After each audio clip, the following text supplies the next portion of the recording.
बड़ौदा की महाराजा सयाजीराव यूनिवर्सिटी में इस बार एडमिशन के मुद्दे ने काफी विवाद खड़ा किया है। तब फिर एक बार एडमिशन का ये मुद्दा चर्चा का विषय बन गया है।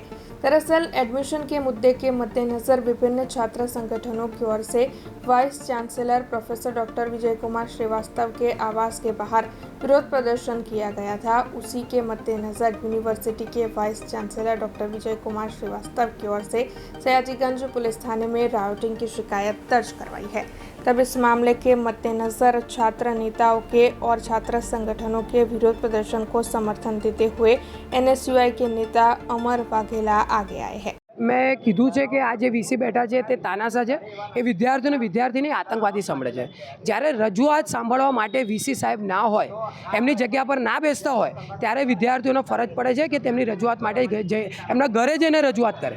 વિદ્યાર્થીઓ ભેગા થઈને જે 7,000થી 34,000નો વધારો કર્યો હતો, તેના વિરોધમાં વિદ્યાર્થીઓ ફક્ત આવેદનપત્ર આપવા માટે રજૂઆત માટે વીસી બંગલે ગયા હતા। કોઈ એમનો ઉદ્દેશ નહોતો કે અગ્રેસિવ થઈને કે યુનિવર્સિટીનો માહોલ કે કોઈ અન્ય રીતેનો માહોલ એ બગાડે। વીસી અવાજ સાંભળતા નહોતા, તેમને ઘરે જઈને ફરજ પડી હતી અને વિદ્યાર્થીઓ જે ગયા હતા રજૂઆત કરી છે। કોઈ બી એવા કામ નથી કર્યા કે કોઈ બી એવી તોડફોડ કેવી નથી કરવામાં આવી કે વિદ્યાર્થીઓ પર ગુનો દાખલ કરવામાં આવે। આજે વિદ્યાર્થીઓનો 200 વિદ્યાર્થીઓ પર આ જે રાયોટિંગનો ગુનો છે, તેમનું ભવિષ્ય બગાડવાનું કામ જે વીસી સર વિજય શ્રીવાસ્તવ કરી રહ્યા છે તે તદ્દન ખોટું છે।